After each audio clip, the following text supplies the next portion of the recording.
All right, welcome everyone to City of Eureka Springs City Council meeting for Monday, June 26th. If we could have a roll call to establish quorum, please, ma'am. Vicki Schneider. Here. David Mitchell. Here. Bob Thomas. Here. Christy Kendrick. Here. Terry McClung. I'm here. And Peg is absent with notice. All right, we can stand and pledge allegiance, please. I pledge allegiance to the flag of the United States of America and to the republic for which it stands, one nation, under God, indivisible, with liberty and justice for all. All right, if I can get a motion to approve the agenda. So moved. Second. Anybody have anything they want to add? I've got one thing I'd like to add, discussion of the CAPC attendance policy, please, under new business.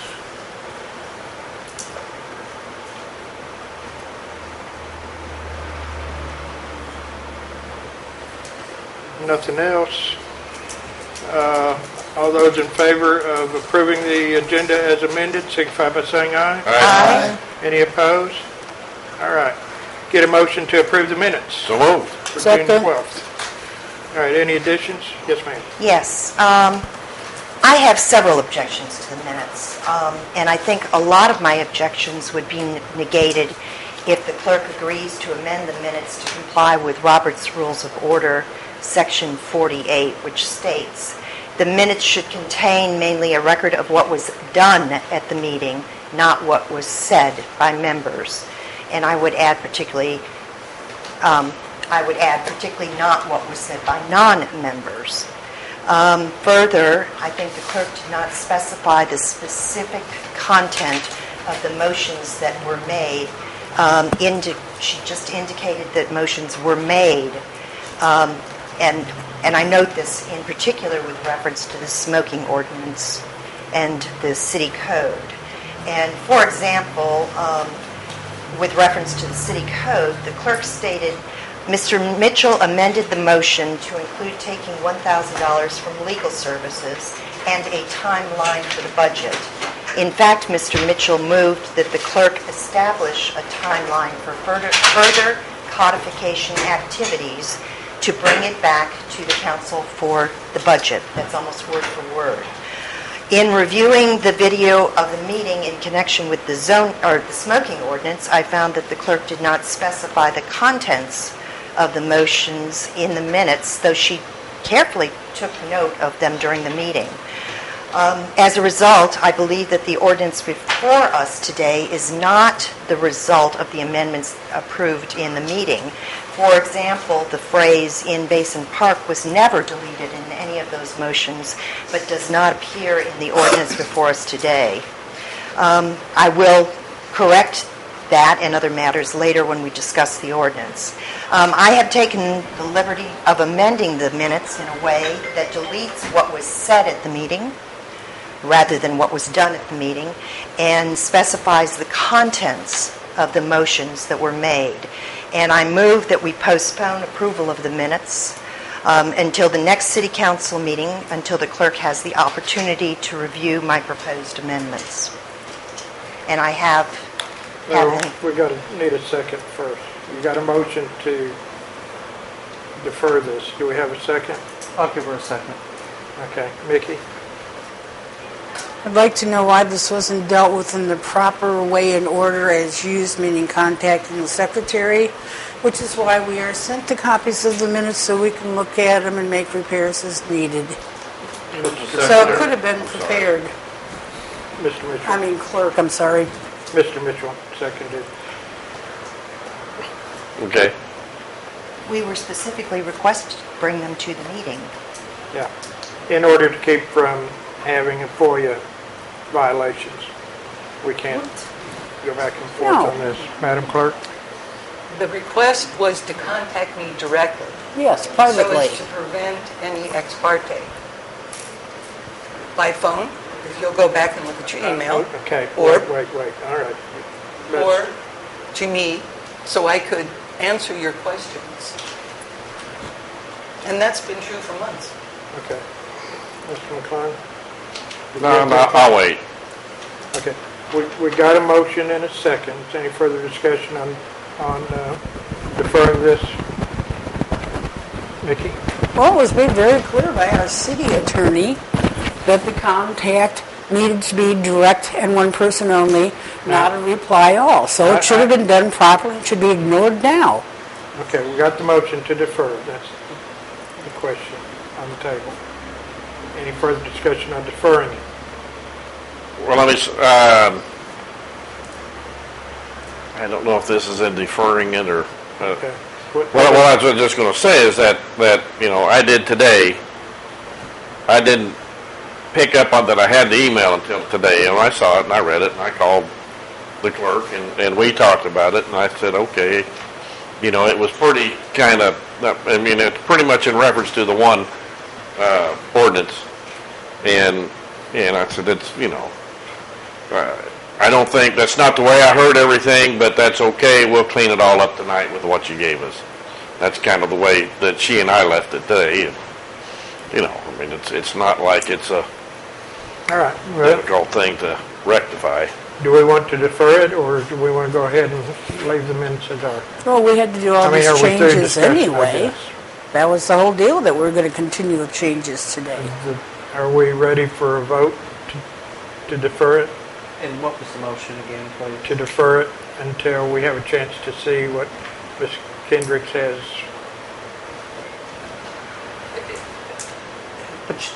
And give them to the city clerk. Would you reread the motion? I'm sorry. The motion was pretty extensive, but basically, in the final analysis, it was to postpone until I have adjusted the minutes in accordance with Ms. Kendrick's perception of accuracy. The only motion I made was to postpone approval of the minutes. I don't believe I made any That's what I thought I seconded. further motion than that. Oh, I guess all the rest was lead-in. Yes. Okay. The motion is to just defer the... To postpone. Postpone. And that's what I thought I seconded. Okay, yeah, all right. If there's no further discussion, all those in favor of postponing the approval of the minutes, signify by saying aye. Right. Aye. Any opposed? No. 3-2. Good job, right? We don't have to mess with it.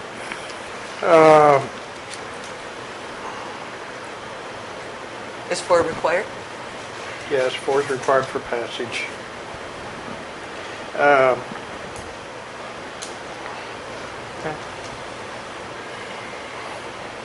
Yeah, at this point, I'm not going to second. I'm not going to vote. I'm sorry? I'm not voting on that. So then a vote on approval? Okay, you get a motion I need a motion to approve. Oh, move to We approve. already have that. Well, we won't We already have it. We did that first. That's true. Thank you. And I seconded. I made it. And I seconded. Okay, all those in favor of approving the minutes as submitted, signify by saying aye. Do we have discussion after the second of That's what we just the main had. motion? Okay, yes, go ahead and have a discussion, I'm sorry. Okay, I move that the minutes be amended in accordance with the changes I have made on these minutes.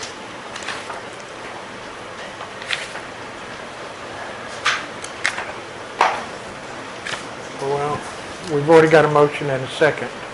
Excuse me, I object. I don't have to hang on to this. She's right. What? She deserves a comment. Pushed through the I'll choose minutes to not that look were made. at them, and when I'm recognized, I'll explain why. Well, no, wait a minute, That come on, was people, rude. come on, wait, Okay, let's, rude. hold it, come on, let's stop. Mr. Weaver, we have a motion and a second, it's my understanding, is that correct? You have a motion, you have a second. A motion to amend, though, would be a superseding motion. Okay, and you're making a motion to amend. Correct. Do we have a second? No second to amend. No second, Yes. Go ahead, I'll do a second. okay. All Now right, then- now we got a motion, now we got some discussion on that.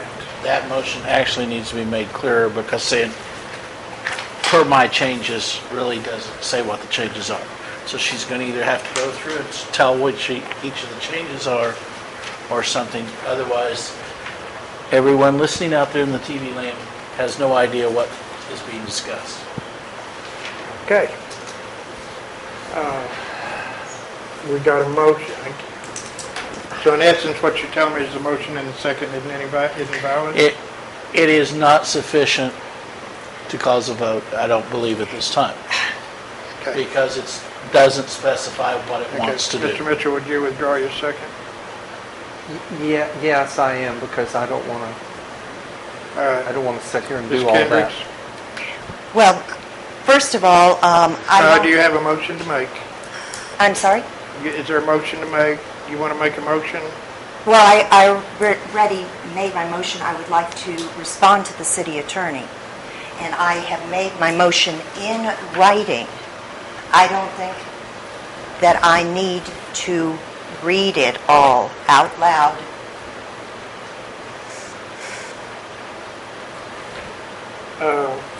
Robert's Rules of Order actually encourages complicated motions to be in writing.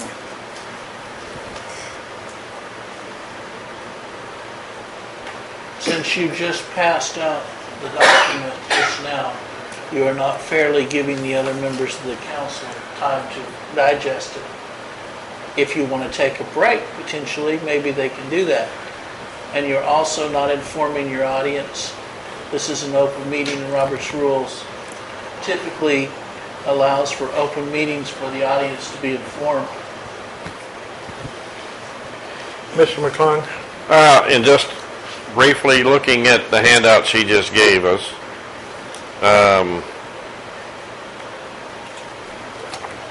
it looks like, if I'm getting it correctly, that she's wanting to strike everything that's in red and line through, and if that's the case, if I was to read these minutes, I wouldn't have a clue what was being talked about at a meeting, or how the discussion went. So, Mickey? There were so many changes, amendments, re-changes, re-amendments made at the last meeting that it was made very clear to everyone we are going to deal with a certain portion of the amendments to have written up like they are right now, and that we would continue to amend if we needed to at the next meeting. Therefore, this whole thing is superfluous because we had already agreed and voted on that we would go ahead and continue to make any changes if and when needed at the next meeting. Mr. Mitchell? Well, I withdrew my second, so we really don't have a motion. We have a motion without a second at this point. So I would like people to consider, and I'll try a different motion, is that we table this and look at it at another time, not right now.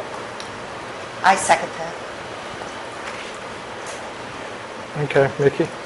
We've had 2 weeks almost to go through the minutes that were supplied to us.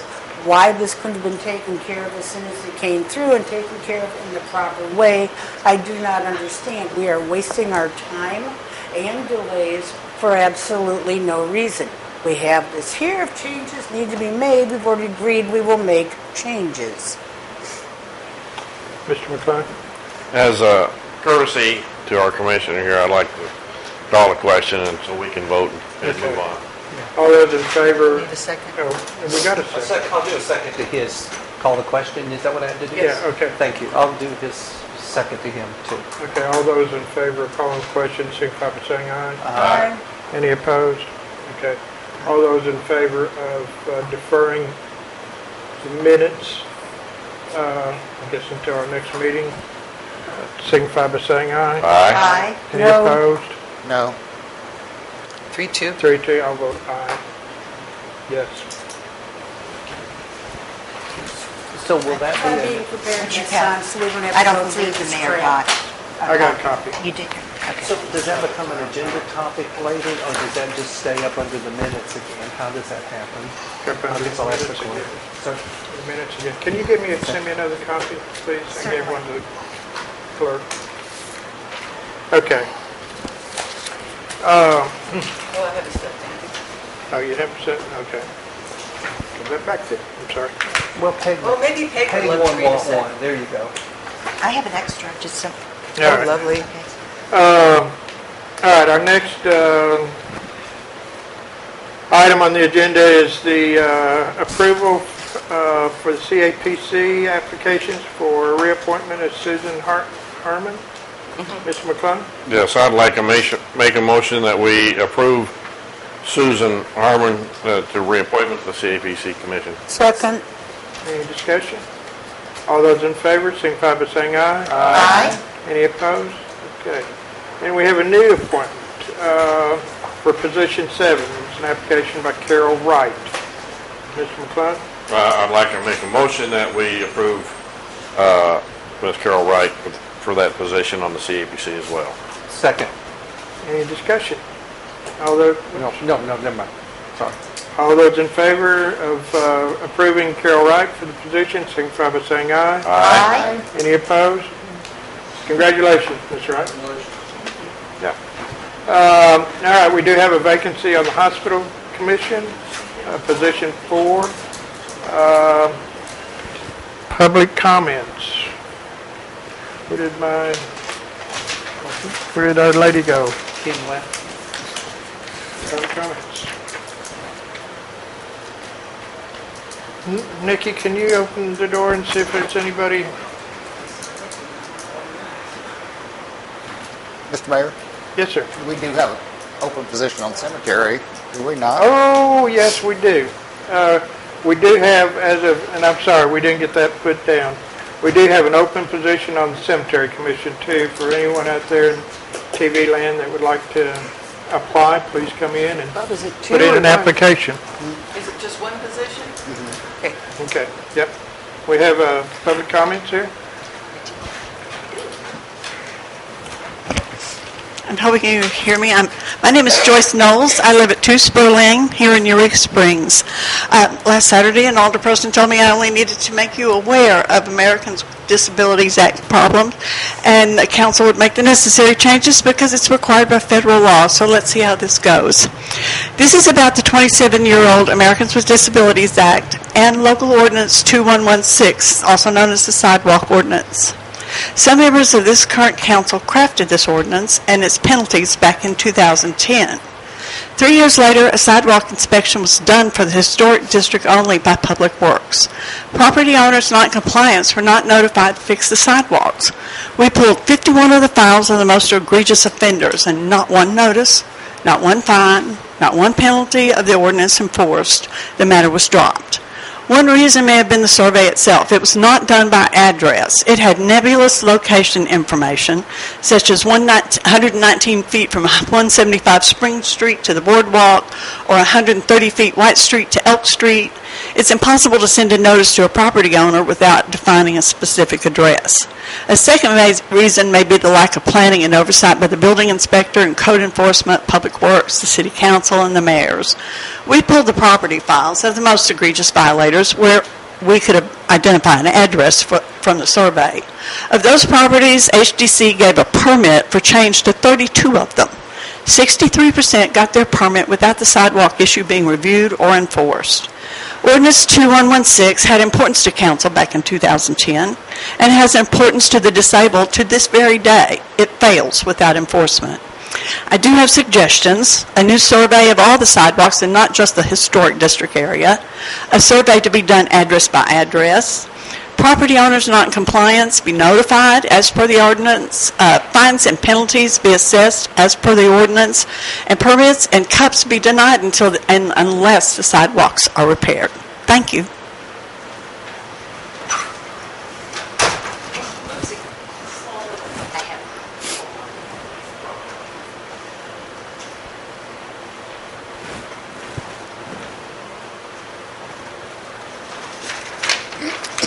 Hi there, my name is Eric Knowles and I live at 2 Spur Lane in this city.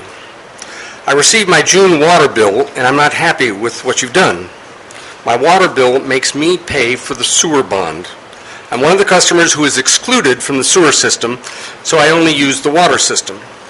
My water bill overcharges me for the water, using the excess sum to pay for the sewer bond. My bill also charges me a fee, which goes to pay for the sewer bond. I don't use the sewer, so should not pay this unfair and probably illegal exactions. Please rely more on expert, outside, and independent advice as you reconsider the water and sewer rates, and as you deal with other important city issues. You never reported any contact with outside experts concerning establishing equitable and sufficient water sewer rates. Hunch, speculation, and hearsay have not been working well for us. The $466,000 water meter decision is a case in point. No outside experts and a flawed decision process gave us completely new meters, but they didn't solve any problems.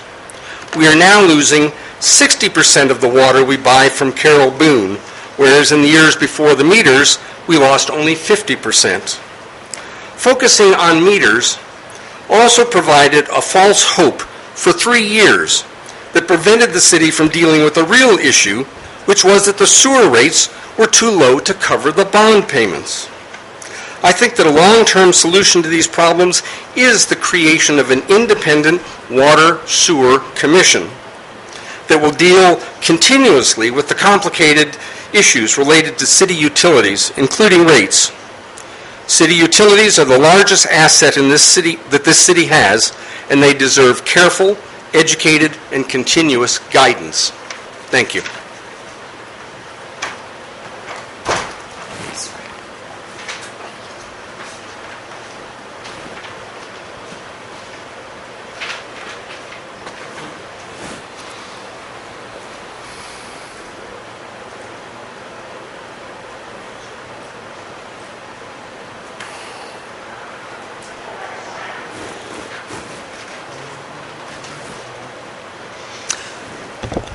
Good evening. My name is Dr. Gary Tobe, and I'm here to, first of all, thank you as a group for considering the proposal that came up at the last meeting that you should, or that you would consider coming up with a statement for the city of Eureka Springs in support of us supporting or joining in with the Paris Climate Accord. I was one of the people who contacted Butch and several of you on the City Council and asked you to do this. So I want to thank you for responding so quickly. I was amazed. It happened within days after I was in touch with you. And just a quick history and background. The reason I was moved to do this was that I think with many people around the world, and certainly most Americans, was gratified a couple of years ago when we participated with almost 200 other countries. I mean, we, the United States, participated with almost 200 other countries. Scientists were convinced that we are having a climate change and that it is a serious threat to the future of our planet. I was so gratified that countries from all over the world, including the United States, agreed that we could do something about it. The scientists thought we still had a little bit of time if we acted really quickly to do something about it and save the planet, basically. And I think you all know that there were only 2 countries that did not sign on to the Accord, Syria and Nicaragua. In Nicaragua, they actually didn't like it because it wasn't tough enough. Anyway, I was really pleased that we were part of this, that we were one of the leading nations. And then fast forward a year and a half, 2 years, and our new president, we have a new president who apparently doesn't really believe in climate change and is not concerned about the future of the planet and is not concerned about our environment by many of his actions. And the majority of people in our country were appalled and shocked when he decided to announce that we were withdrawing from the Paris Accord. And people, our allies and countries all around the world were just shocked and amazed that we, being one of the leading countries on this issue, we're opting out, according to Mr. Trump, because we don't have a good deal.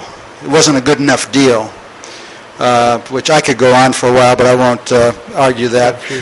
The main thing is that I was moved that immediately after that, states and cities all around the United States started saying, well, we will, on our own, agree to go along with the Accord. And I was particularly impressed that Fayetteville and Little Rock were doing that. So that's why I felt like, well, Eureka Springs should do that too. We should sign on and say we're in support of it. Thank you. Oops. So my name is Dr. Kathy Martone. I live at 23 Elk Street, and I just wanted to say also that it seems that saving the planet is such a huge issue, and since our government is too short-sighted and small-minded to realize this, in my opinion, it seems like it's left up to us in our communities to do something, and it's so heartening to me to see that other states like California and New York are stepping up to the plate to do what really needs to be done, and we have to just sort of push the administration out of the way, I think, and just do something on our level, like in Eureka Springs. And so I support everything Gary said, and I'd really like to see Eureka Springs to join other cities around the country and do the right thing, because obviously without the planet we are no longer. So I hope Eureka will step on board with this. Thank you. Thank you.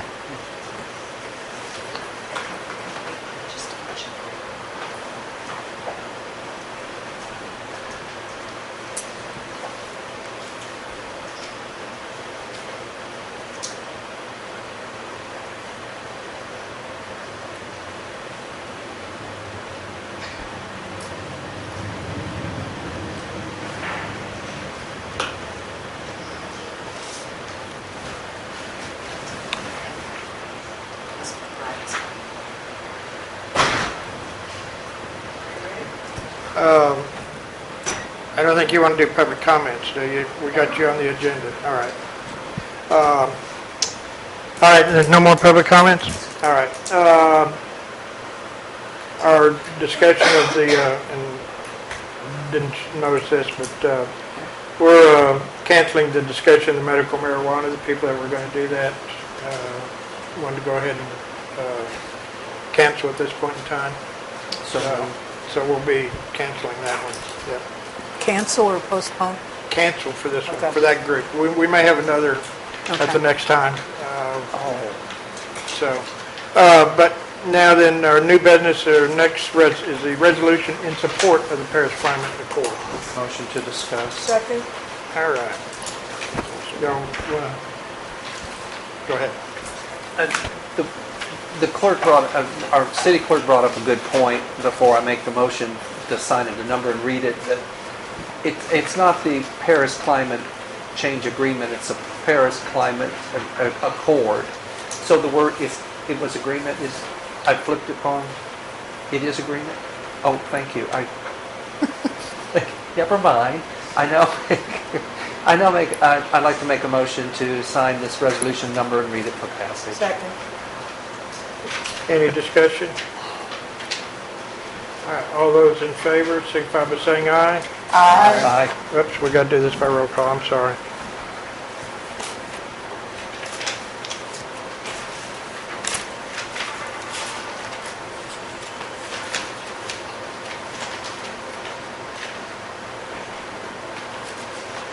Ms. Schneider? Yes. Mr. Mitchell? Yes. Mr. McClung? No. Mr. Thomas? Yes. Ms. Kendrick? Yes. 4-1.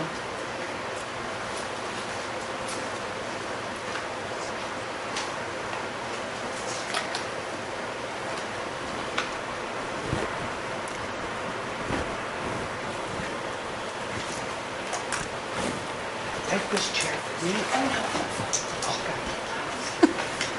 I know what you meant. The resolution number will be 712.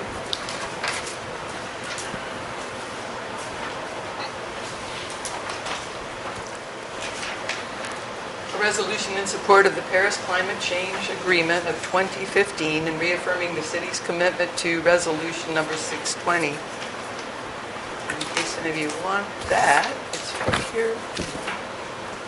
Whereas the City Council of Eureka Springs, Arkansas, having been informed that the federal government has withdrawn from the Paris Climate Agreement of 2015, and whereas the City of Eureka Springs has a long history of supporting environmental causes, and whereas the City Council of Eureka Springs has previously approved Resolution Number 620, now therefore be it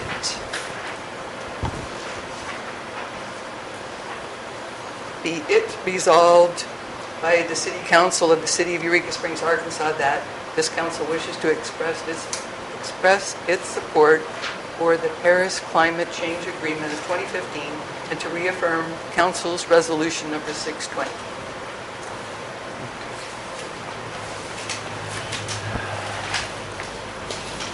All right. Next item of business is our, Ms. Linda McBride has a few comments regarding... That's a good way to put it. Mayor, are we supposed to be doing some reaffirming on this or just No, read it? we don't need to do a thing. To read it? Okay. We've already done it, yeah. I mean, on our own. Can I get a motion to discuss Spring Street parking? So, Second. Okay. Thank Ms. you. McBride is, this came about because Ms. McBride had some issues and she's has a residence on Spring Street. And Yep. So, Mayor, city council members, city employees, other elected officials, I thank you for the opportunity to talk to you. I'm talking about a specific, I know there's parking problems all over Eureka Springs, but I'm talking specifically from Crescent Drive to 269 Spring Street, which is Lee and Susan Pohl's apartment house. My address is 264, and I've owned this home for 24 to 25 years. It's zoned R1. I'm here with concern because for the very first time, neighbors are not willing to work together, so those of us who have no parking at our home have a place to park. If you're going up Spring Street from Crescent Drive, the first house has parking. Then there are 4 houses who have no parking at all. And then it goes on up and they have parking. Across the street on the right, from the Bullock's house up to Lee Pohl's house, those people have parking behind their home. And in years past, we've all worked together. When the city's busy, they know there's a whole bunch, and so they let us have parking, and they park behind, we work together. That is no longer happening, nor is it going to happen, and the city has got to find a way so that those of us who do not have parking on our property have a place to park. The other night, I had to park, which I don't need to park right in front of my house, just anywhere in that stretch I need to park, and so does the people next door to me. The only parking place I could find was in the red area in front of the library, because the street was completely full from the library all the way around to John Cross's family's home around that way, past the Rosalie house. Owners have changed during the years. Attitudes have changed during the years. Lee Pohl has always handled, I think there's 8 apartments there, and Susan now is a very good neighbor. All you have to do is talk to her and say, hey, they're parking all the time out here. We don't have any parking, and she takes care of it. When we worked together, it was great. But there's one single family home there now that has 5 cars, and they're not parking any of them behind their house. As the city has let air nubs come in, or however y'all are working that, I don't know, I don't want to get into it. But people start renting rooms in their home, and there's no parking out there on the street. So now then you've got those people taking up parking. You've got people that are renting apartments in their house now. You've got a bed and breakfast that built an extra room that never got the permit for it, but yet it was grandfathered in, and so they've got more cars out there. Something's going to have to be done, and the city's going to have to be the one to do it. There's some easy things that you can do. You can stripe off the street, because what's happening, some people are 2 cars and they're taking up 3 spaces because they don't want anyone to park over there. So you can stripe off the street. That will help some. There are 3 trolley stops from Crescent Drive to the Rosalie house. I don't know that the city needs those, but you need to see why you need 3 trolley stops. I know, Terry, that's a lot in one little space. If you don't need 3, maybe you just need 2, maybe you just need 1. Maybe if you need all 3, you can put up a sign that trolley stop until 8 o'clock at night till 8 in the morning, which would give us some places to park in there at night. I mean, those are the easy fix for a little bit of a solution right now. However, in residential areas across this town and in this area, y'all are going to have to find a permanent solution to this. It's not going to be easy, but there is solutions that other cities have done. And it not without a little bit of trouble, but it's to do. But it's not a solution that y'all can decide tonight, if you wait too late, that you need it tomorrow, because it's going to take some work. I put in your packet, and I'm not recommending this at all, but I'm just showing you Fayetteville had this very same problem in a residential area off of Dixon Street. And the residents who had no parking at their home no longer had a place to park on the street because the Razorback games, the bars, all that stuff. And what they did, and in your packet, I've given you that whole plan.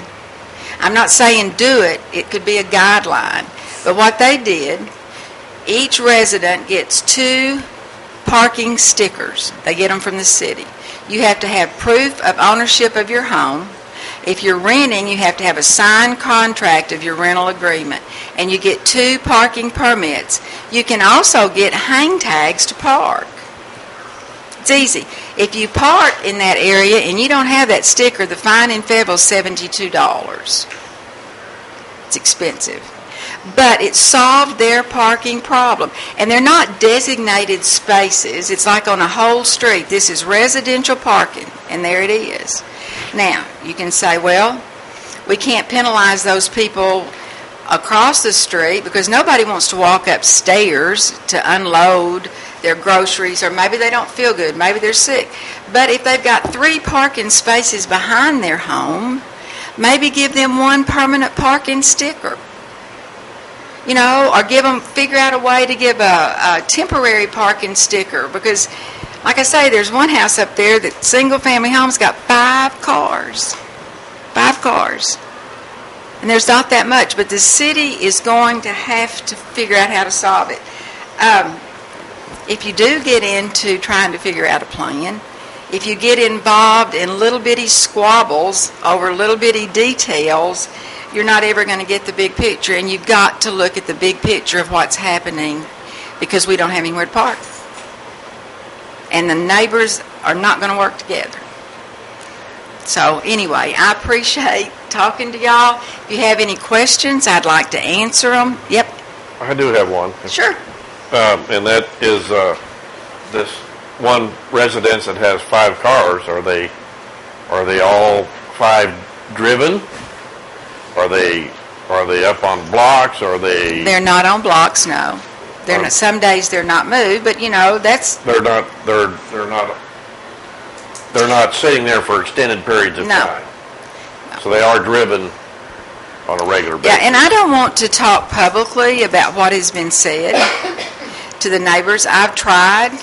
I've gone with a good heart, you know, and it's not going to work. Yes. I really like the idea of a window sticker, mostly because a hanger can be loaned out they to renters. They get a permanent sticker, and then the hang tags are what they have to go to the city and ask for if they're having a party or if they're whatever, and they're probably dated. I don't know, where you don't have them all the time. Yeah, because if somebody's renting out a room, especially if it's illegal, we don't want them passing that around. But I do like this idea. I think it makes a lot of sense. Deb will put a lot of work into it. I'm not recommending you do it that way. I'm just saying that there is a solution to the problem. And if you went up Spring Street right now, there'd probably be parking. It's kind of like you don't need to get your roof fixed if it's leaking till it starts raining. That's the same thing up there. But from 269 Spring all the way up to the Rosalie, I don't know how they all work it, but you couldn't park up there for anything. But everyone across the street from them has a parking place at their property. There's parking there.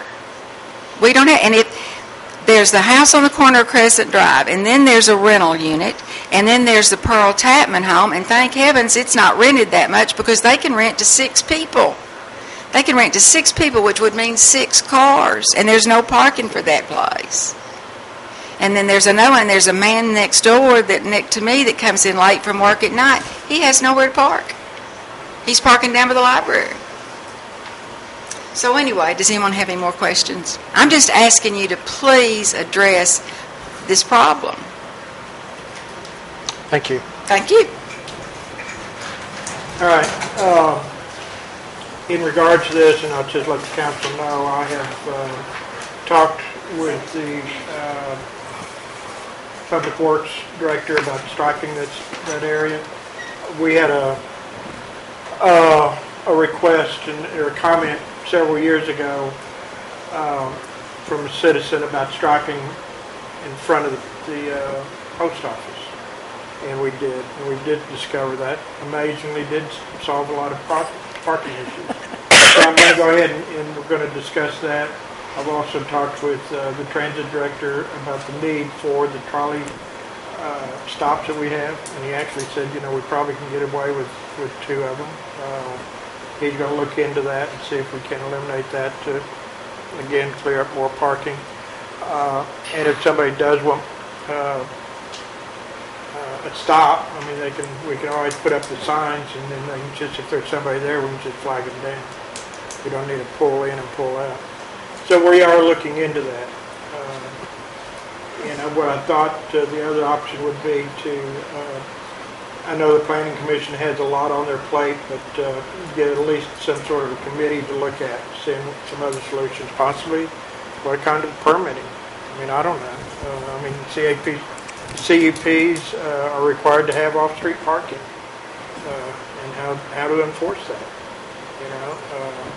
Same thing with apartments. Apartments are supposed to have off-street parking too, although that is kind of wasn't grandfathered in, so I don't know what that, but it was done in the late 70s, early 70s, that was converted into apartments. So I don't know exactly when that was. Mr. Mitchell? So you're thinking of taking the issue of parking in the residential zones within the city limits in total, not just Spring Street, and looking, because there's other streets that could potentially apply to also. Yeah, and start at least with that. No. The first one. Start there, first one, but technically planning would be considering citywide. Parking is a planning issue. Okay, yeah, I don't disagree with that. But I think the police department need to be involved because they're the ones who enforce it. I've talked a lot with the chief of police about this and some other alternatives and options. So, I think if the planning can develop a committee, some sort of a subcommittee or something to start looking into that, and specifically this one. Multidisciplinary with the police chief and director. Or somebody from the police department. Well, yeah. And then that would start getting us. And like I said, in the meantime, I am going ahead and talking to, trying to figure out the parking, striping, and finding out how many parking spots we have. We, are in through there. We don't even have a clue, really. We just know how many houses there are. So, any other comments, thoughts? Do we need to add this to the agenda for later?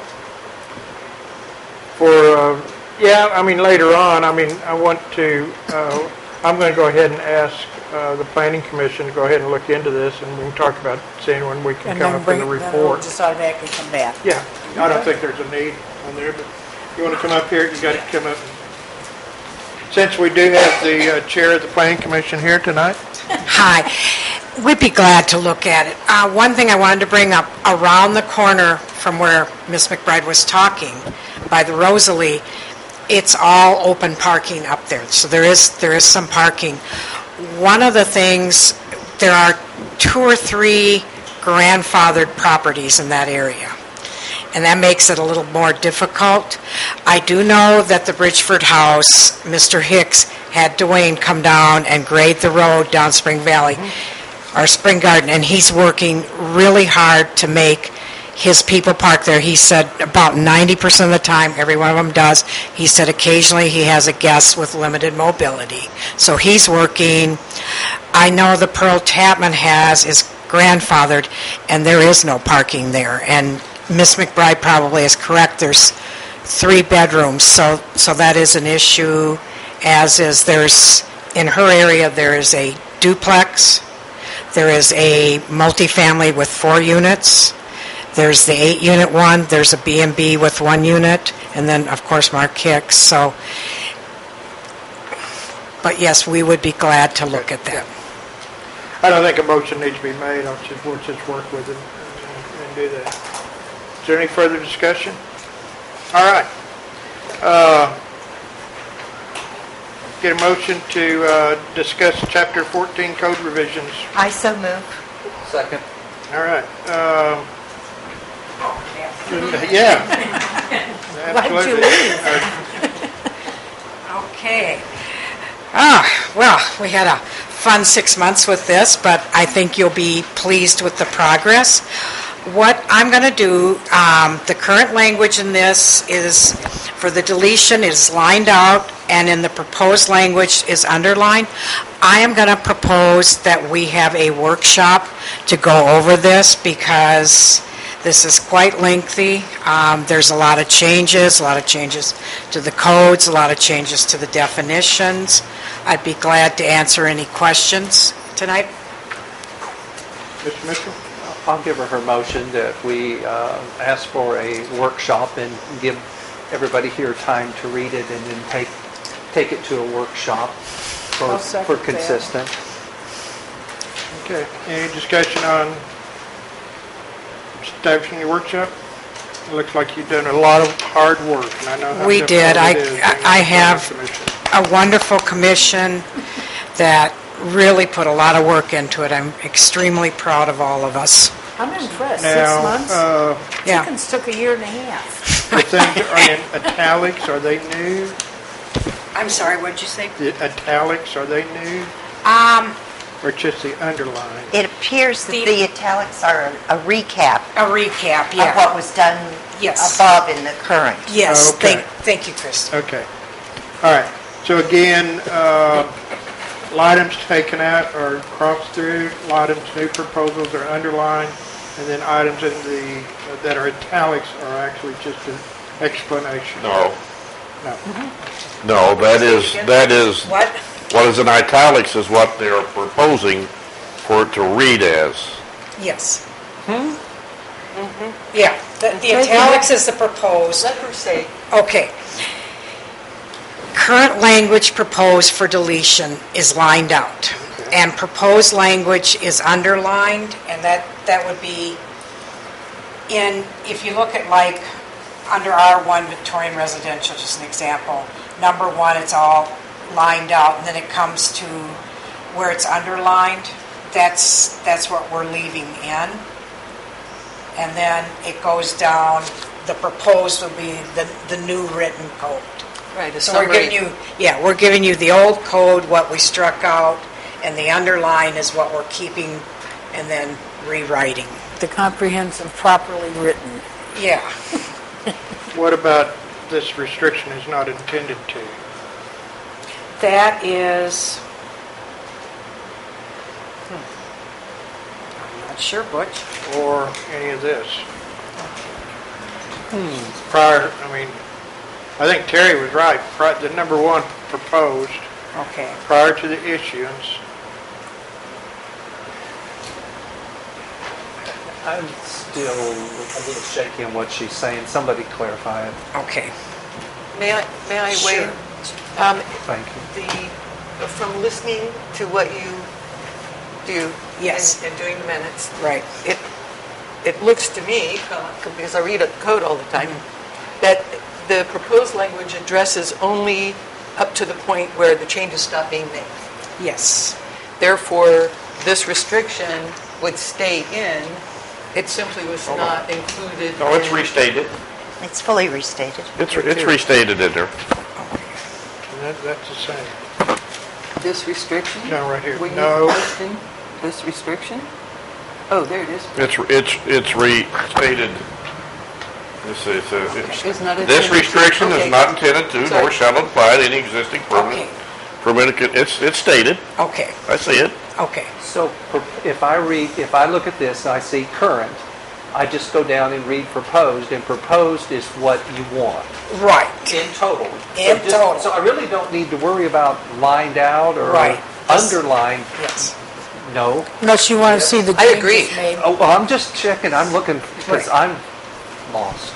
I like to have both forms so you can see what you have, Got it. what you're taking out, what you're putting in, and then what it will actually read in the code book. It certainly makes my Right. life easier. So proposed is the real words. Is the real works. Thank you. The current is what it is. The underline is what we're adding to the proposed. I get it, it just, this is what the secretary writes out. That's okay. I'll just read proposed and I'll have it. Yeah, it doesn't have pictures, so I'm not real good. Okay. All right, I think we understand, and we can certainly... Yeah, go, just read the proposed one, and we can discuss Yeah, it. we'll do the workshop. All right, all those in favor of establishing a workshop? Is there any further discussion? Oh. All right, all those in favor, signify by saying aye. Aye. Any opposed? All right, I'll have Kim get a hold of everybody and we'll establish a workshop. Okay. Thank you very, very much. Okay. We appreciate it. That is, I mean, trying to explain it's hard enough work, much less getting it done. All right, our next item is the second meeting of the month, financial reviews. After our meeting, get a motion to So moved. discuss. Second? All right. We had our finance committee meeting, workshop, budget workshop at 5:15. We are still in the red, unfortunately, this month. The department heads, all the departments have been keeping their expenses down. We should be, our budget is at 41%, 41.3333% of the year. And the expenses that we've ran so far is 34%, 34.5%. So, we're not quite 7% below our budget, which is good.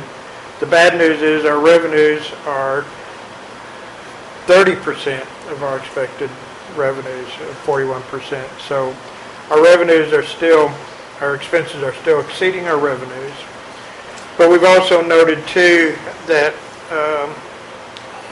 we think with our new water and sewer rates coming into effect that haven't been noted yet, that we'll see a difference in the positive flow there. And also with our fire department and our EMS, we just received balance of a payment from the Western District for payment on services for that. And that will help out our red, and the fact that our Medicare, we've changed billing services, and in such, our Medicare has not been paying as promptly as they should, and we're hoping to be able to catch that up within the next week or two.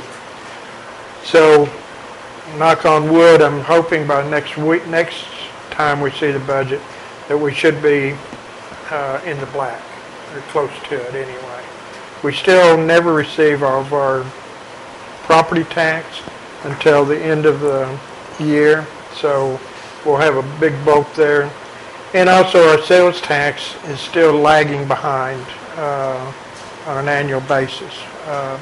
But the month of May, we had a lot of rains, and that affected the city in its entirety, similar to what the CAPC's did. So I think overall, while it doesn't look real good right here, it's still nothing to be real worried about yet. So, any questions? All right, well, I appreciate City Council and us going over this to 5 o'clock, 5:15. Our next item is item 6, the CAPC attendance. Motion to discuss. Second? Okay. Mr. Mitchell, you want to? Yeah, without belaboring the point, CAPC had the issue of wanting to look at attendance there because obviously we need, if you're going to be on the CAPC, we pretty much need everybody there to maintain a majority. And we understood that some other potential commissions had attendance policies, specifically planning, which I understand is somewhere written. So our chief financial officer over there looked and found in the code where the CAPC has the authority to set our rules and regulations within there. But in the process of doing that, we didn't realize that at the time, and so we got the municipal league involved, and they kind of went to the left, and we kind of went to the right, and so we like the right better than the left because we can do it. So we had a discussion the other night, again, about the process. We didn't want to get into the issue of excused and unexcused, but we felt if somebody was coming up to the point where they were needing some time off and were going to exceed it, then they would just come back to the commission and say, I have a real serious illness and I'm going to be off, or I've had a severe family, and then the commission would, basically bless the excess over 3. So nothing is grossly punitive about it. And checking with, again, Rick the other day, the way that CAPC in the past has handled this is they've just made a policy that applies to the CAPC. So this is not asking to change anything with any other commissions. It's to keep it isolated within the CAPC and to establish some criteria of the importance of attendance. And it's something that if somebody's applying for the CAPC, they'll be aware of up front when they apply for it, that there is the concern that you show up. Mickey? Okay, so the example you're using is if someone has like a crisis situation, whatever. What about if you have a member who just doesn't bother to show? Three absences, and okay. And then in the case they wouldn't be coming to the commission to ask permission for over 3. Okay. It's over. So that's very clear and yes, okay. Yes, that's what we're trying to do. Is just establish. Mr. McBride? In addition to what Mr. Mitchell has said, if this happens and the CAPC commissioners vote someone out, then it still has to come back to this table. And the final word is always right here, of course. That's true.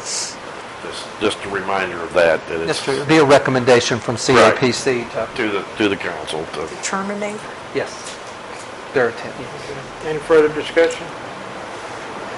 I guess the question I have for Mr. Weaver is would this go into the personnel policy handbook that gets voted upon by the city council? It really should be a part of it, yeah. Okay, I mean, yeah. And just to let the council know, and I've told you this before, we've been rewriting or updating our personnel policy manual to begin with. Now, especially with the medical marijuana issue and drug testing coming in, we're having to look at it one more time to rework that and add that in. So I'm sure in the personnel manual policy handbook of CAPC, then we can go ahead and add that.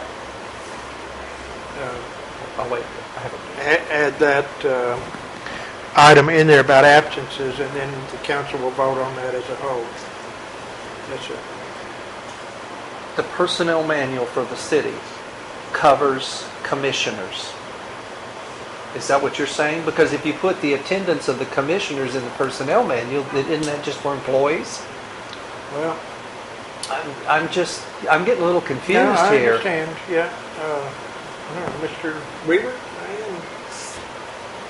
Certain of the policies should apply to commissioners also. Should or do? They, sir.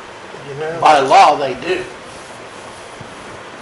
but now, I'm thinking it's in that ordinance, because the planning commission has a policy. I mean, that's in the Well, ordinance.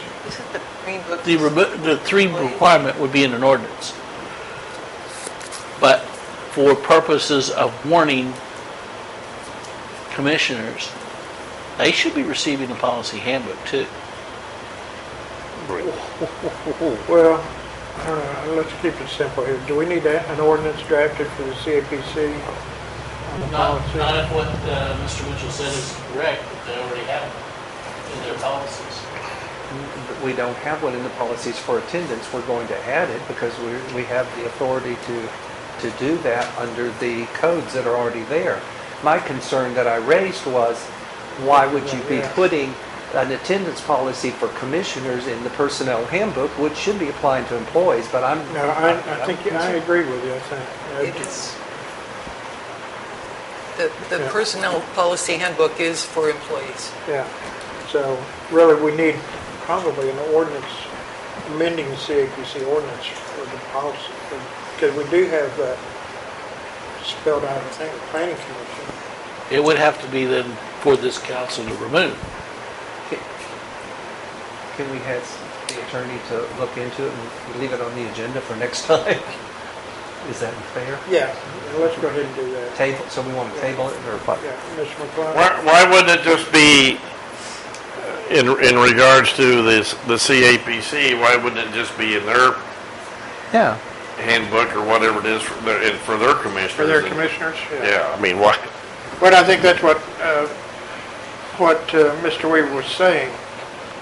I mean, I don't know that it needs to be in any I don't know whether handbook. we need to approve I never it or got not. anything.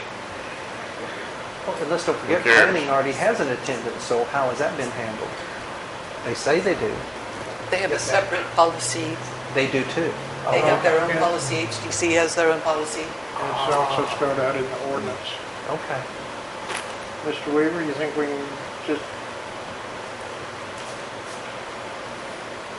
I'll take a look at it, just to be sure.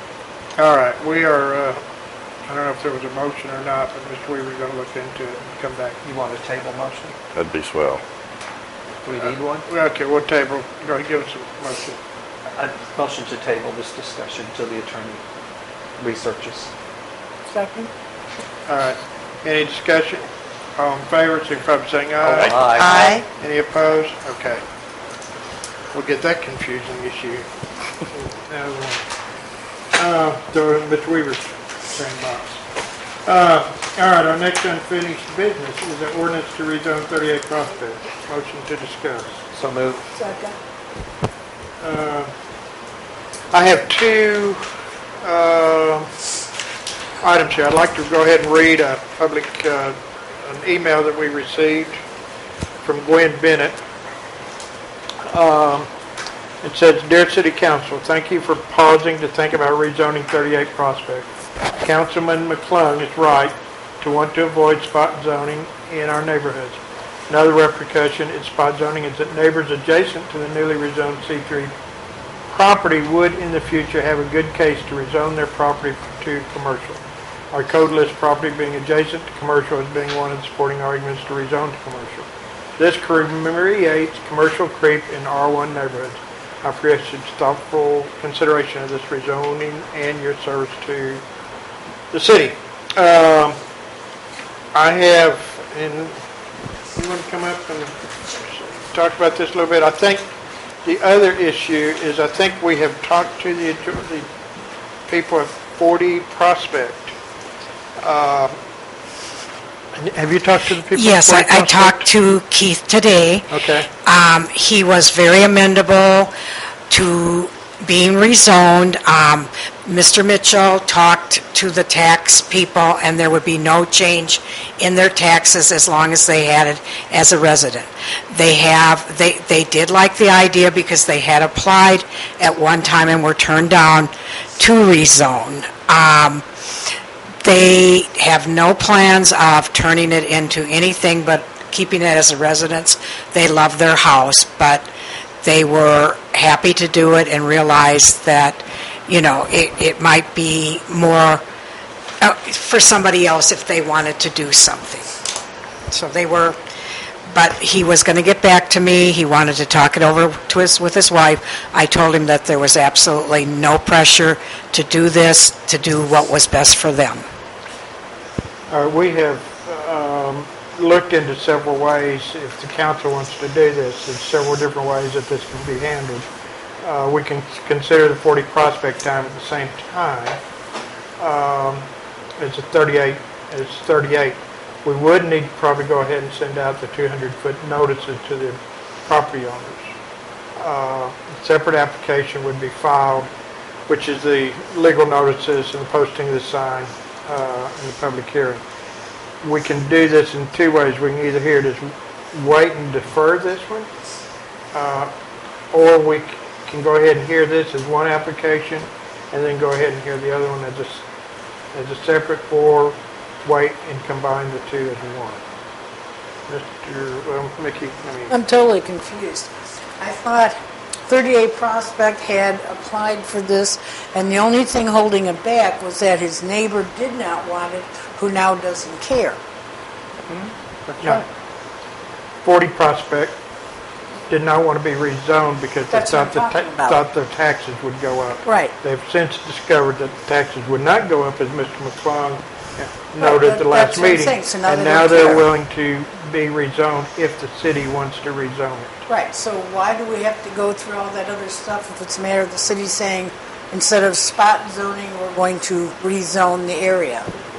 If the council wants to rezone 40 Prospect, the owners are amenable to that. They do not have the money to go through the process and not doing this. We're talking about the city taking the initiative to going ahead and to rezoning, so we'll have a continuous zoning of C1 through there. Okay. Is that, Mr. McClung? I think it's a cleaner deal if we do them both at the same time. I agree with that. I thought that So was is that a the motion? only other choice we had. Sure, that's a motion. I make a motion that we make them both, we pass an ordinance to make both of those properties, 38 and 40 Prospect, C3.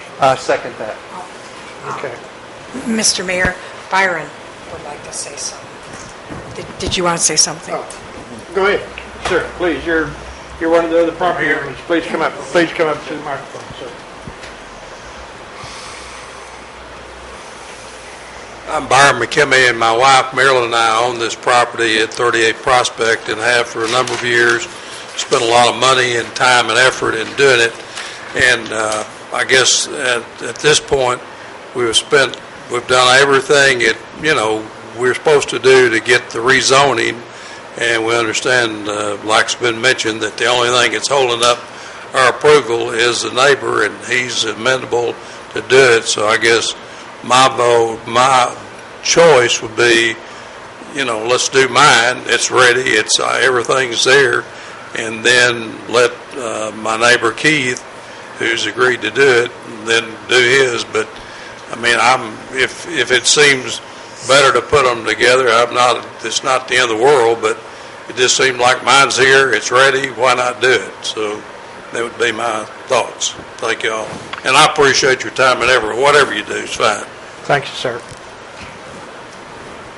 Yes, ma'am. Let me clarify. In order to also rezone 40 as commercial, we would have to undergo the same processes of notice, advertising, whatever, that we did for 38?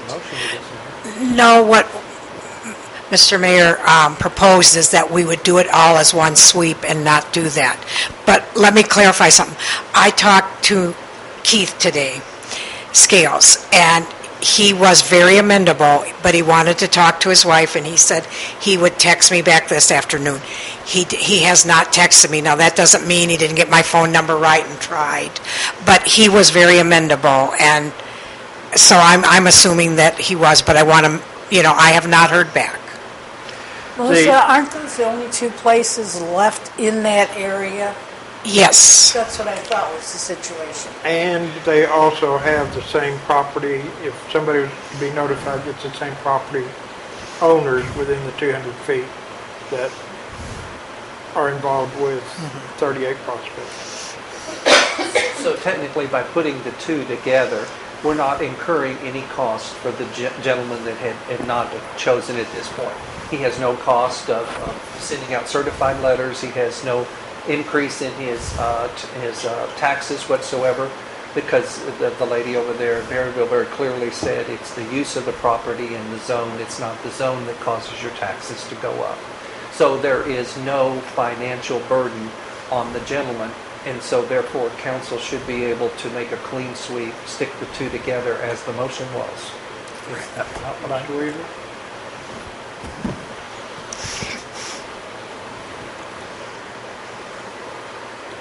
There's not necessarily any cost to the gentleman if council decides to do that.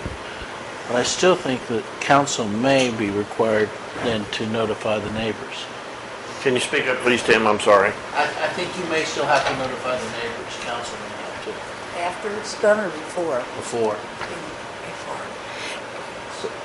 So do we do it by ordinance? It would be, you would join this property description we have here with the property description of the other piece, but before you do that, you would need to notify the neighbors through letters. So we do ordinances with 3 readings, so that we have time to do that while it's processing? It would probably be best to not do it until you have heard from the neighbors. Right. So would it be better than to separate the properties and move this one gentleman's on? I would not necessarily recommend that, because when you go to record all this and map all this, it'd be easier to do it from one piece. Okay. But they've already waited for him. You might not get laps or triangles in between, or problems that we've had in other parts of the city when you try to match up the descriptions. Tim, would it need to come back, number 40, the next door, would that need to come to planning for us to make the recommendation, or can we skip that step at planning? Council ultimately has the power to do it, so I think you could probably skip through that. Thank you. But they would need to notice the neighbors. Okay. Would we need a public hearing? I think the council could conduct the public hearing. Mickey? It's been so long since I've had to deal with this issue. Can we not just say, as the council, we are now making that area, all of it, C3, whatever?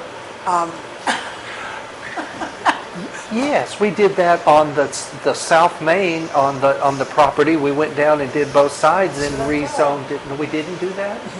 I don't know. I mean, can't we just go ahead and just say, there's only 2 places left. Can't we just go ahead and say, this is what we're doing, it's done and over, and we've got 3 readings if someone has a problem, which apparently nobody does. I think you still have to give notice. Well, that would be our notice. We start it and say, by the way, No, that's not what the code says, notice. All right. I think the code does require notice because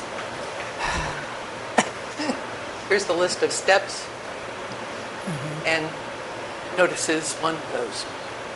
So while we can skip the planning commission, we'd still send out the notice to the property owners. Stick the sign up in their yard. And stick the sign up in their yard, and then have a hearing. How often, when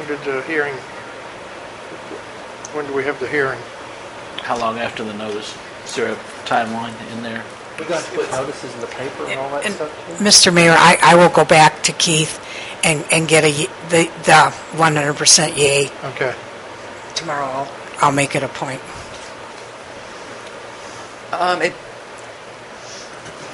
Exhibits to be provided before or during the public hearing, proof of publication of the public notice at least 30 days before the hearing, 1 copy of the notification letter sent to surrounding property owners, return receipt cards as proof of notification of surrounding property owners at least 10 days prior to the public hearing. And that's just that part. So we have to publish it in the paper 30 days, okay. Well, 1 is 30 days. And 1 is 10 days. And 1 is 10 days. But those could lap at the same time. Indeed. Okay. So we have a 30-day wait. Yeah. If we started tomorrow. We need to publish it in the paper also? That's what it appears it applies to. Well, actually, I think they're supposed to publish it, aren't they? No, I believe the city, the city is going to rezone it. Yeah. Mickey?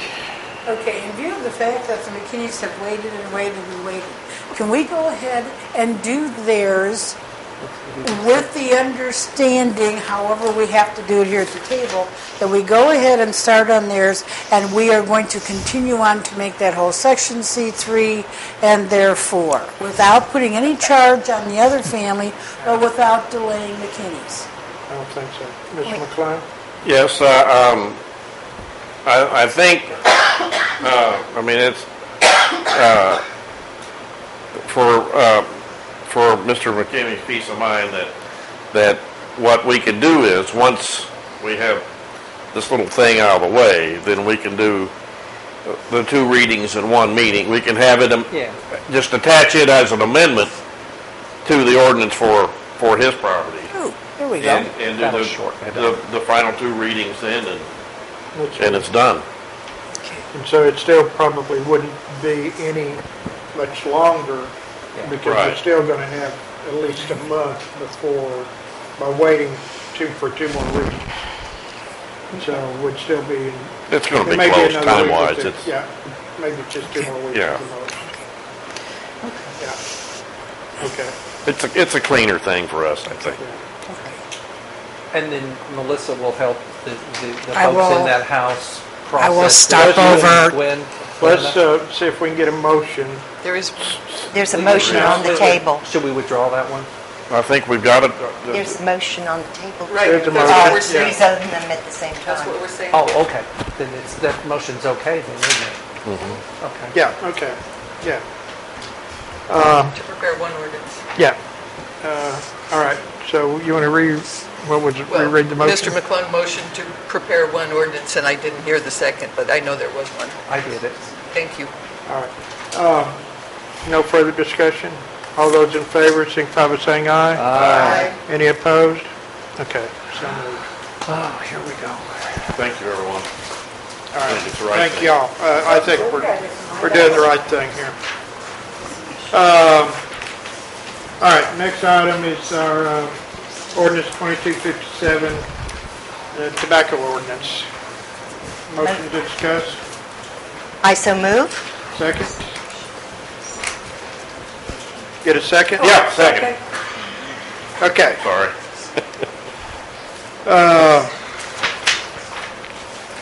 Who wants to lead off?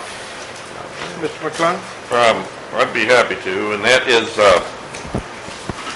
we have a redraft that's been prepared for us, and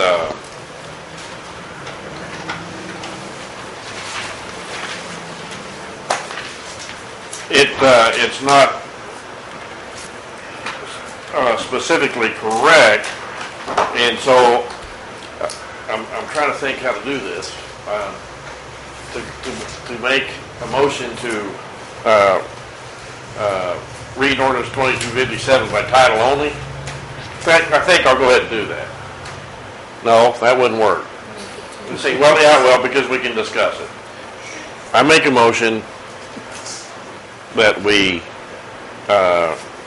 read ordinance number 22, suspend the rules, read ordinance number 2257 by title only for second second reading passage. Second. Okay. Now we can discuss. Which one of them is it? It's the one that has health instead of heath.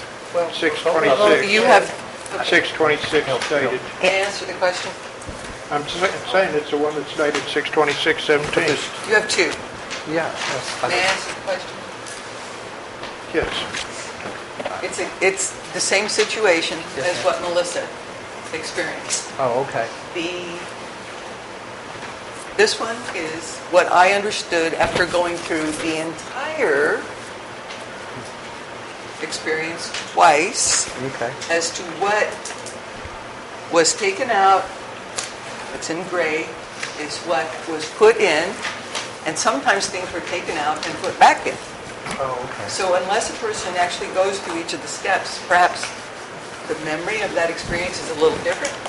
So the second one is with the edits included, as in the proposed version. And if a person is not happy with what they're seeing here, I would encourage amending further so you end up with the product that you want. I think rather this than is back and forth on what belongs there and isn't. So if I'm sitting here reading this, I should really read the one with the highlight and work from it, Yes. basically? No. No. This Read is the the six. This is the working document. Thank you. Okay. This is the resulting document. I understand. Okay, I just The wanted final to... document So, is dated. yes, a person may have a memory of a word not having been taken out, and Okay. if it could just be fixed from here forward, that would be lovely. I'm going to read as amended, the 6-17. Got it. Okay, I'm ready. I got it. Mr. McClung? Mr. Mayor, I think it's better if I amend my motion because we probably need a second reading. That way, we've got it defined correctly. And so I better, so what do I do? Do I need to pull my Well, second? yeah, pull your second. Pull my second. Okay. Okay. I retract the first motion. Okay.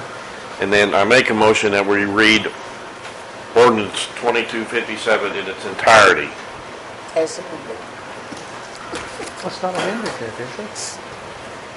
Okay. Oh, I'll second that. That way we can read it and re-score it. Okay. It's not very long. Although now then, we got a motion and a second. Any further discussion? Okay. All those in favor of reading ordinance 2257 in its entirety, signify by saying aye. Aye. Any opposed? Okay, so moved. Madam Clerk would so please to read the ordinance. As amended 6/12/17, an ordinance banning use of tobacco. Whereas based on findings of the U.S. Surgeon General and/or the Centers for Disease Control, the Eureka Springs City Council has determined that the use of tobacco products can be hazardous to one's health, and that smoking of tobacco can additionally be hazardous to the health of those near someone smoking. Now therefore be it ordained by the City Council of Eureka Springs, Arkansas. Section 1, definitions. Tobacco products. For the purpose of this ordinance, tobacco is to include any product containing, made, or derived from the tobacco plant that is intended for human consumption, whether smoked, absorbed, inhaled, or ingested by any other means, or any component, part, or accessory of tobacco, to include but not limited to any ignited or unignited tobacco plant matter, including but not limited to cigarette, cigar, pipe, vaporizer, vaping pen, hookah or hookah pen, or any other smoking product or device, including but not limited to electronic nicotine ingestion devices, including but not limited to e-cigarettes. Section 2. Smoking and or other consumptive use of any tobacco products shall be prohibited within all playgrounds on city property, the skate park, the dog park, Leatherwood ball fields, concession areas, swimming areas, springs, and spring reservations. Section 3, violations and penalties. Any person who violates any provision of this ordinance shall be guilty of a misdemeanor and subject to the following penalties. 1, a fine of not less than $75 and not more than $150, plus court costs for the first offense. 2, a fine of not less than $150 and not more than $300, plus court costs for the second offense within 1 year of committing a prior offense. 3, a fine of not less than $300 and not more than $500, plus court costs for the third and each subsequent offense within 1 year of committing 2 prior offenses. Section 4, any person who uses tobacco in areas listed in Section 2 and who refuses to cease the use of such products when asked may be required to leave the premises and shall be subject to prosecution for criminal trespass if he or she does not leave and remain gone from the area for at least 24 hours. Section 5, that provisions of this ordinance are hereby declared to be separable, and if any provision shall for any reason be held illegal or invalid, such holding shall not affect the validity of the remainder of this ordinance. Section 6, all ordinances and resolutions and parts thereof in conflict herewith are hereby repealed to the extent of such conflict. Ms. Kendricks?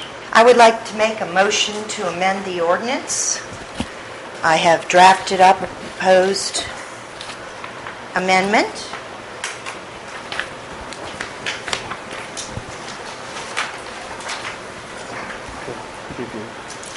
And I'll go ahead and read it. I am moving that Section 1 shall be amended to read as follows. Definitions. Section 1, definitions, tobacco use. For the purpose of this ordinance, quote, tobacco use, close quote, is the smoking, heating, or inhalation of any product containing, made, or derived from the tobacco plant, which product may include, but is not limited to, cigarettes, cigars, shag, loose tobacco, or nicotine-based liquid, by means including, but not limited to, cigarettes, cigars, roll-your-own, rollies, roll-ups, pipes, pipe vaporizers, vaping pens, hookah pens, or electronic nicotine ingestion devices. Notwithstanding the foregoing, quote, tobacco use, close quote, shall not include oral or nasal consumption of tobacco by means of chewing tobacco, snuff, dipping tobacco, smokeless tobacco, chews, snus, snuff, tobacco edibles, or the application of tobacco to the skin. Section 2 shall be amended to replace the phrase smoking and or consumptive use of tobacco products with the phrase tobacco use.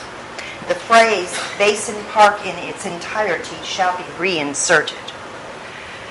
Section 4 shall be amended to read as follows. If a person violates the provisions of Section 2 hereof and refuses to cease such violation when asked, may be required to leave all areas listed in Section 2 hereof and shall be subject to prosecution for criminal trespass if he or she does not leave said areas and remain gone from the areas for at least 24 hours. I will say that I am making this motion because I think the definition of tobacco products is confusing in that it's including things like vaping pens in the definition of tobacco. And clearly, a vaping pen is not tobacco.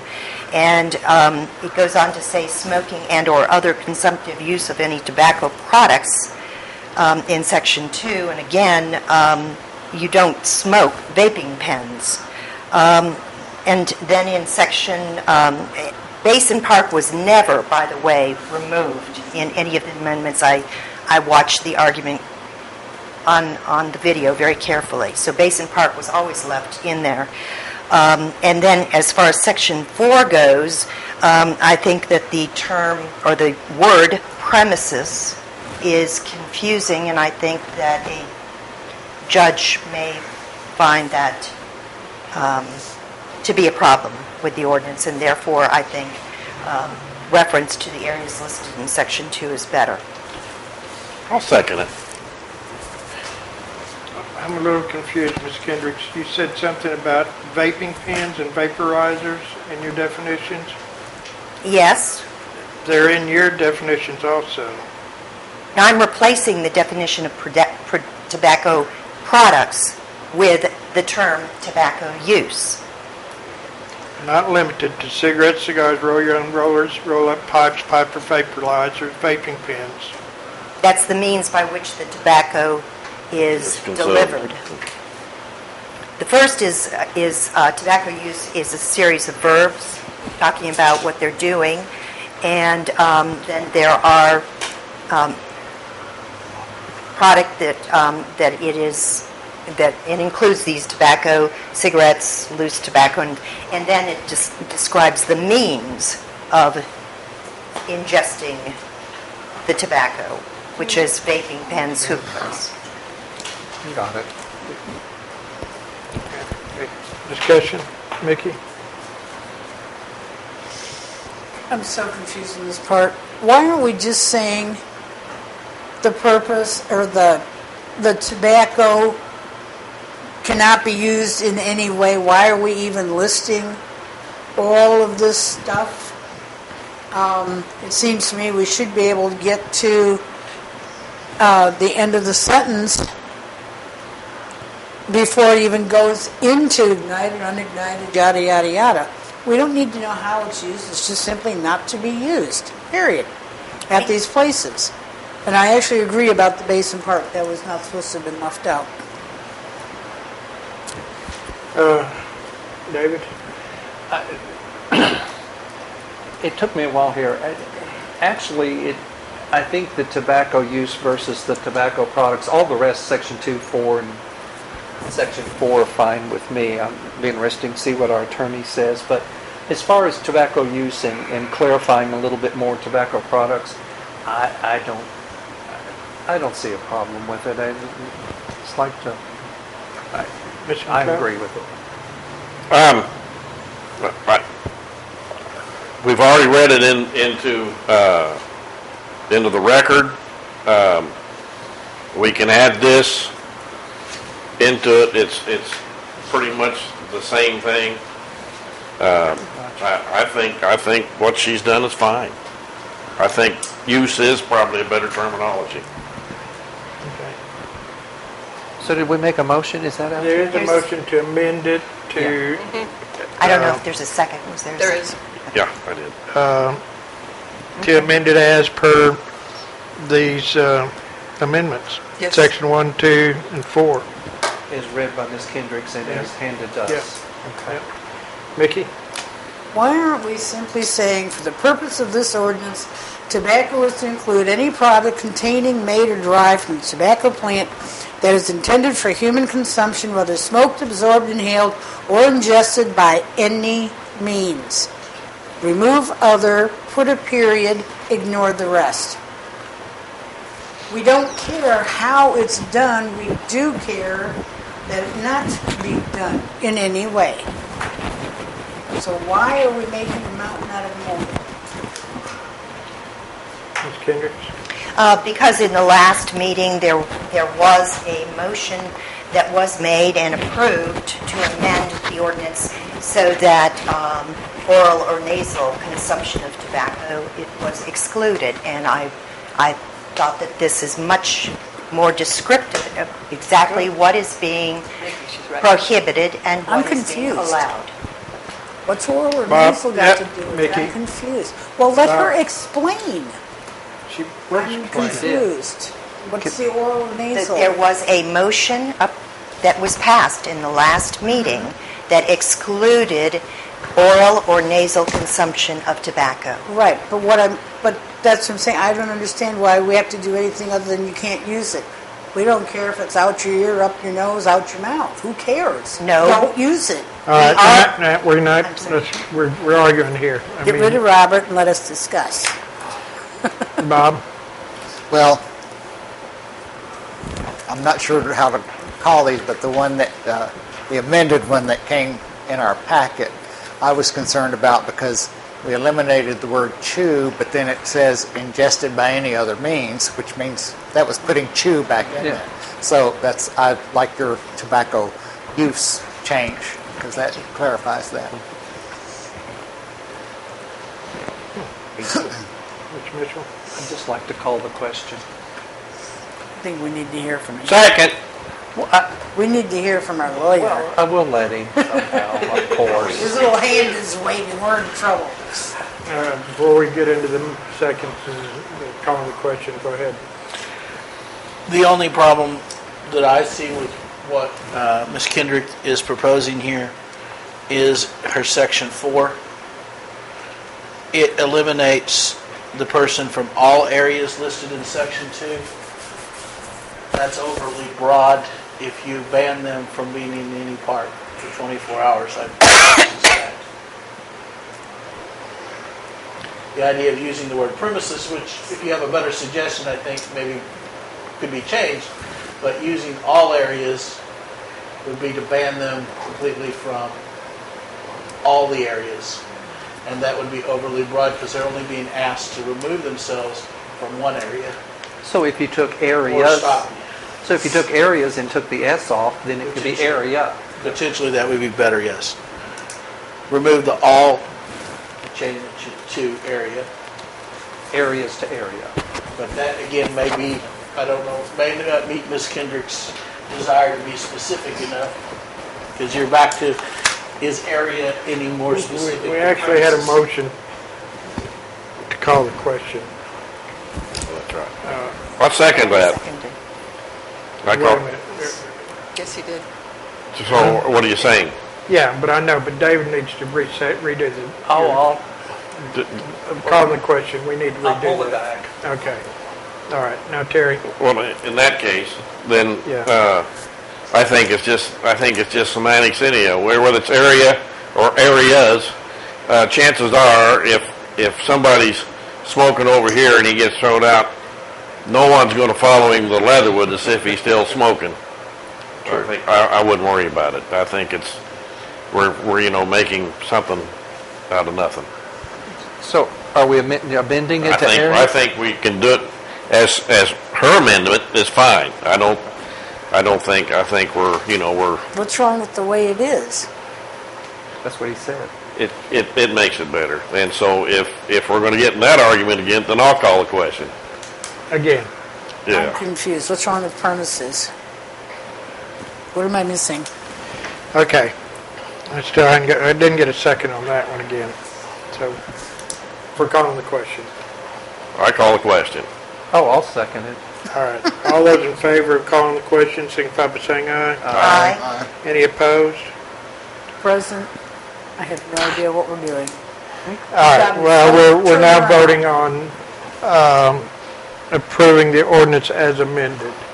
As amended As amended. right here with- or on Christie's As thing? amended by Ms. Kendrick's proposed Actually, amendment. you're only approving the amendment, not the ordinance as amended. Right. Oh, okay, we're approving the amendment. You're correct. All right. And then you can get to the. Yeah, you're right.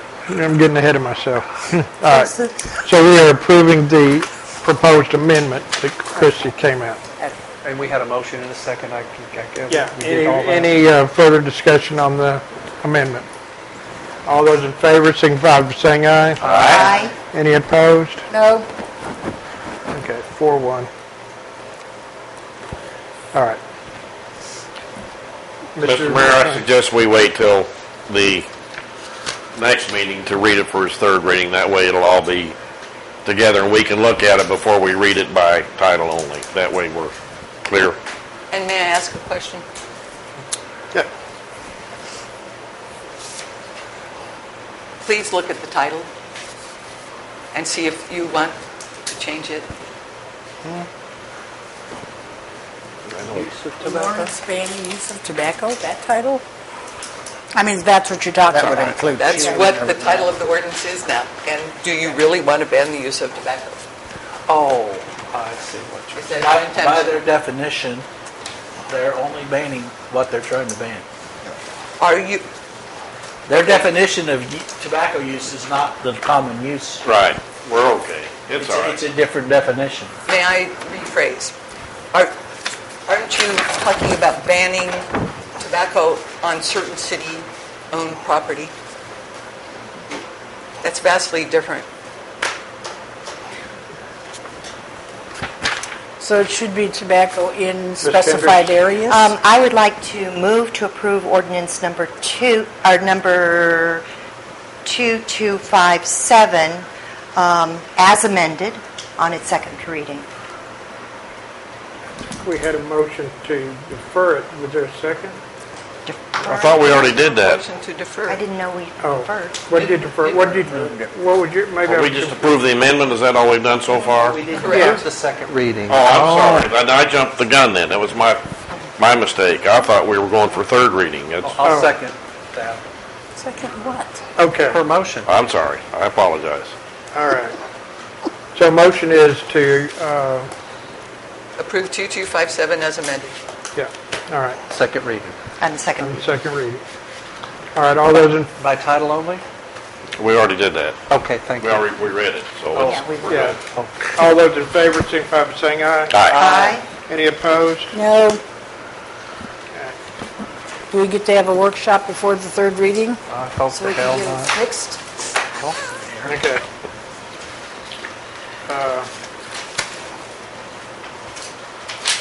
All right. Yes, Mickey. Mr. Attorney, do we need to change whatever, clarify the title of this ordinance? I understand what Madam Clerk is saying, and for codification purposes, it might be better if we had it more defined as to what areas. Could the title merely say, as in specified areas? Well, when she goes back, and you go back looking through the ordinance index, as I understand it, the best way to find something is the more keywords that you've got in the title, because you looked at the titles. Mm-hmm. So adding the word parks, adding the word playground, something Specified else to that would make it areas. easier for someone 100 years from now to look back and find this particular word. If you want, now, what, Mickey, let me say, if we want to amend the title at the next reading, we can still do it. Well, we need his And decision he's on saying if we need to. We can say we can amend it if we want to. I'm sure at the next meeting he'll tell us. Can or should. I think the Madam Clerk is probably correct. So we should change the title a It bit. wouldn't hurt to put some to keywords in clarify. there. Yeah. Thank you. Okay. All right, agenda setting. Anybody? All right. City Council comments then. Mr. Mitchell, start with you.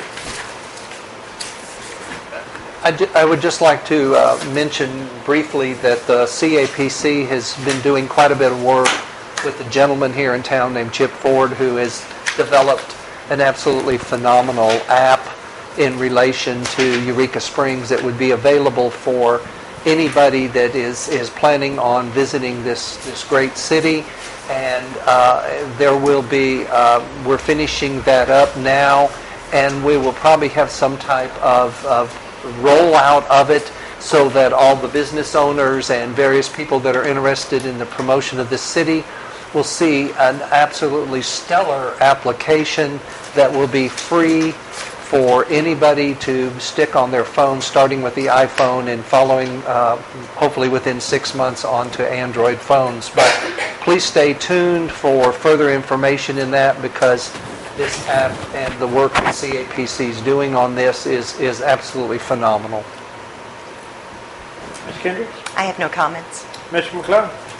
Happy 4th of July.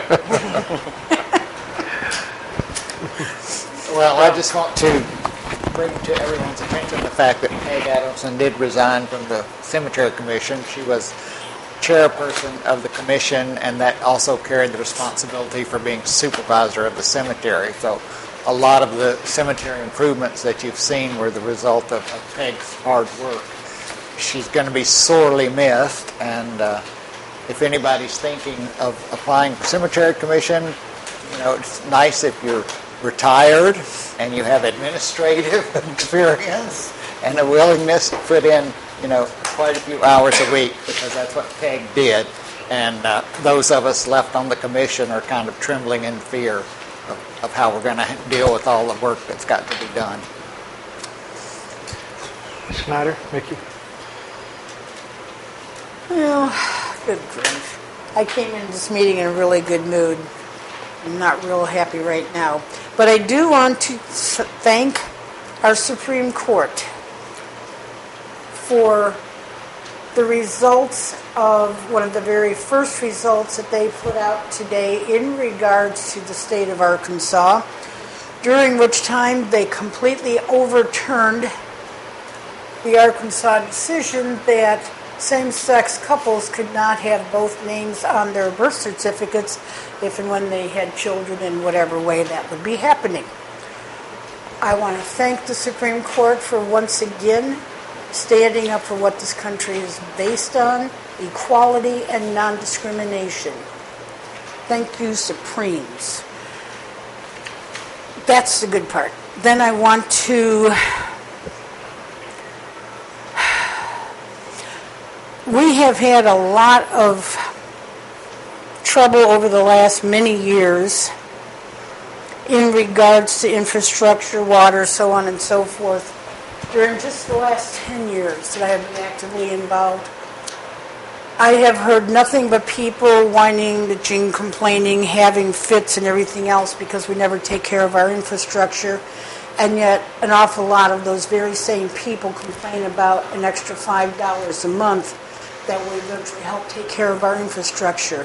Please, people, think about it. $5 or no water. I mean, it comes down to that kind of stuff. Please check your priorities.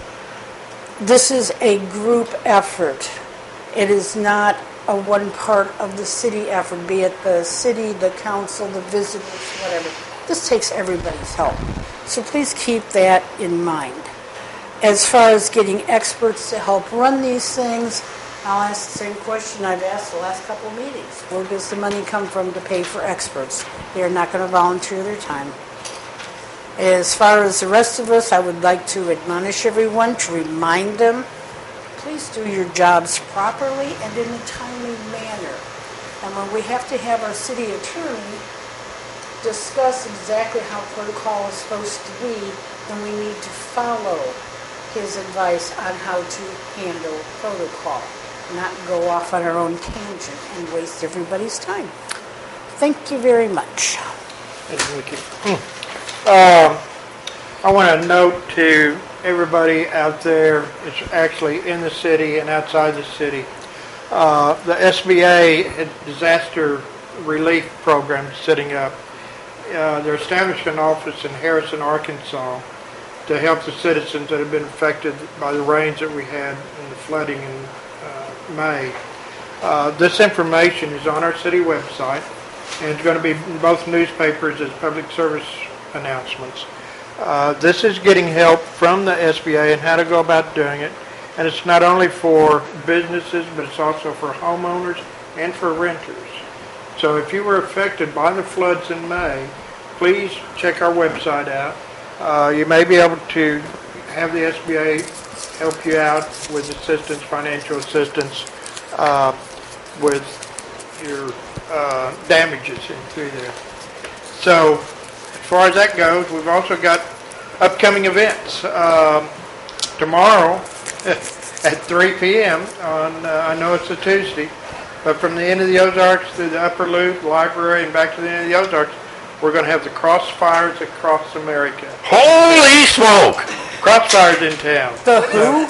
Crossfires are small little Cars. sweet little cars. Yeah. I don't know. Is it Chrysler? Maybe? Chrysler.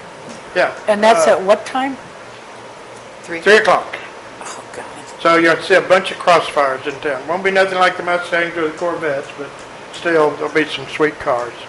The 29th through the 2nd, and again, it's a Highbury Music Festival. They're going to have a whole lot of different entertainment, and it's outside the city limits, out at the farm, out Butler Hollow. For those who know where Butler Hollow is, out toward, I don't know, I guess that's 187 in that area. It's up towards Fairleigh Whittington's, you know. Yeah, up Fairleigh Whittington's, but just before you get to Fairleigh, there's a big oak tree, you take a right. That's a fact. Now I know where we're going. Yep, right across the road from the creek that flooded. That's true. And then for those who don't like the Highbury Music Festival, you can go and get your culture at the Opera in the Ozarks, 7:30 p.m. From the 24th, they had their opening last week. 2 nights ago. All the way through the 21st. And they got some great operas. So even if you've never been to an opera, this is a great time to go out and experience it. It's a great setting. It really is pretty nice. The July the 1st and 2nd, we've got the Historic Museum Birthday Stroll, hourly from 5 to 8, starting at the old high school. It's a walking tour. And again, I think you can go on the museum site and see some more information on that. And then also on the 4th of July, we'll have the 4th of July parade at 10 a.m., starting at the library, going down Main Street. And then on the 2nd of July, and this is going to be fun, the CAPC in conjunction with the parks, we're going to have the fireworks out at Lake Leatherwood starting around 9:30. We'll have free parking, in-town parking at Plainer Hill, the transit station up on Van Buren. Also, free trolley transportation to and from Lake Leatherwood from 5 to 11. The trolley's going to be running between the ball fields and Leatherwood Park. So parking at Leatherwood, if you decide not to take the trolleys, is going to be $5 per vehicle with special parking for church vans and buses. And there'll be food trucks and vendors out at the park, soapbox derby, making projects for the kids. And then we're going to have just an incredible fireworks display out there. It's the first time, and I think we figured, I think it's been at least 10, 12 years almost since we've had fireworks here in Eureka Springs. So again, this is possible because of the parks and the CAPC. And I want to thank both those organizations for getting together and promoting this, and funding this and promoting it, because I'm looking forward to a great time. One more I forgot. On Saturday, July 8th, in Friendship, Arkansas, will be a really incredible, their annual solar festival for anybody who wants to go. It's really incredible. A what festival? A solar festival. Oh. S-E-W? Solar, sunlight. S-O-L-A-R. Yeah. And I think sometime in July is the equinox, but we won't. Sure it's not S-O-U-L-E-R? It's sunlight, Terry. Oh. All right. Sunlight of the Can spirit. I get a motion to adjourn? So moved. Second. All right. All in favor? Aye. Thank you all very much. We're getting better.